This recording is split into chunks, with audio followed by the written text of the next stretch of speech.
that they throw at Liz and Adam apply to them. And the fact that, Liz got it exactly right. That this is a party that has willingly allowed itself to become hostage to Donald Trump.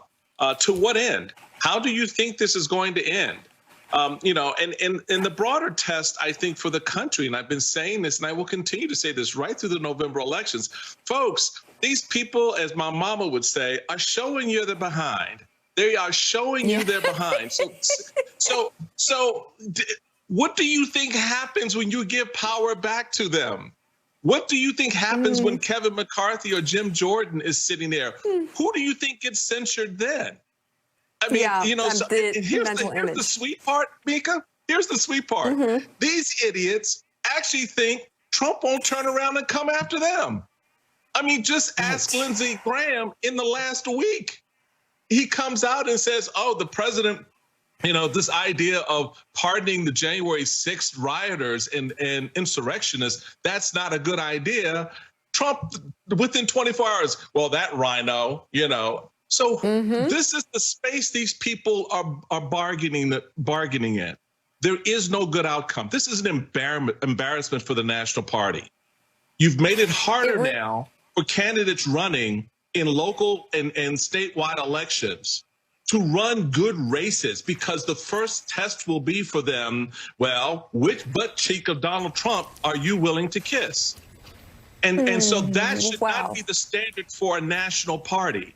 And that's what this action by my national committee man here in the state of Maryland, who wanted to expel them, has taken.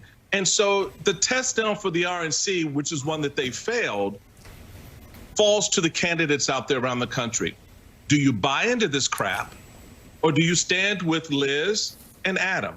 I choose to stand with Liz and Adam because they are good. I mean, you may disagree with them on policy, but when it comes to the dignity of the Constitution and the rights that we all have under it, they're willing to stand for all Americans and protect that. And this action taken by the party says, we don't give a damn about those things. The only thing that matters to us is what Donald Trump thinks of us. And that's not a national party. Yeah, no, and there were some great mental images in there. Michael Steele, still trying to get over those. Elise Jordan, though, jump in, because I feel that they're doing something that's dangerous on many levels, including the fact that, I mean, these two Republicans should be allowed to use their voices, and so this seems subversive in a number of ways.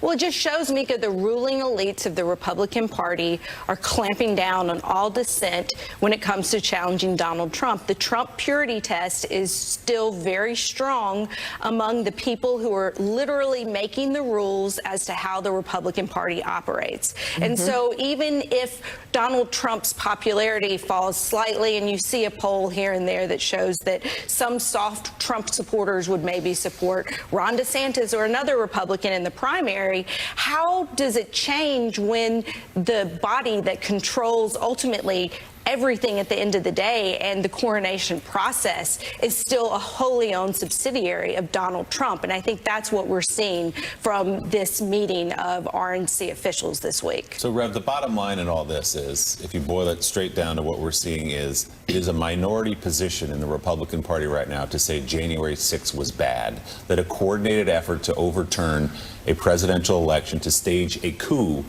is bad. That's the minority position. If you hold that position, you'll be run out of the party, or at least marginalized by the party. The mainstream view is that was okay.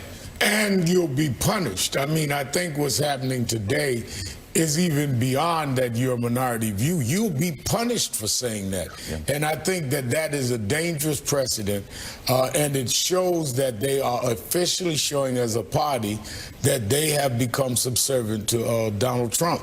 I must say, though, I've known Michael Steele for many years. He's a Republican, I'm a Democrat, but I think our mothers hung out together because my mother used to say the same thing. I hear ya. Okay, meanwhile. Hey, Mika. Can I make one quick real point here? That really kind of the great irony is that this is the same group of folks who rail against Democrats and rail against others about cancel culture. This is the ultimate in cancel culture right here, and I think people should understand exactly what we're looking at taking place inside the GOP right now. That is a really great point. Talk about cancel culture. Meanwhile, in Nevada, perhaps no top Nevada Republican has raised more doubts about the state's election system than U.S. Senate candidate Adam Laxalt, the former state attorney general, who still says the 2020 presidential race was rigged after having fruitlessly tried to overturn the results. A majority of Nevada voters know that we didn't have a secure election. We have no voter ID. We do not have valid signature verification. And so this is a fight that we have to keep pressing forward on because, quite obviously, if we can't have safe elections, then people are not going to turn out. They're not going to believe in the system. Just unbelievable. That and watching Trump the other day and these people who I guess they say they're journalists sitting there nodding. Just nodding, not asking any real questions or pushing back with real information. Hard to watch, really painful. Joining us now, senior national political reporter for NBC News, Mark Caputo. He's out with new reporting on Laxalt's Senate run and what it says about the challenges for Republicans campaigning in the era of the so-called big lie. Mark, again, the big lie hopefully won't age well. It doesn't look like it's going to age well when you look at some polls and different narratives that are happening throughout the country. At the same time, they push it. They push it for Trump.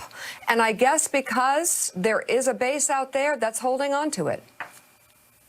Yeah, well, what's interesting here, and my reporting showed, is that Laxalt, while kind of publicly and in the media cast doubt broadly on the statewide election system in Nevada, in more intimate, kind of semi-private campaign events, he's telling Republicans in the rural counties of Nevada, hey, look, those problems I'm describing, that doesn't apply to you guys. Your votes are legitimate. And I know you guys don't have faith in the system, but I need you to tell your neighbors and I need you to go vote and have faith in it.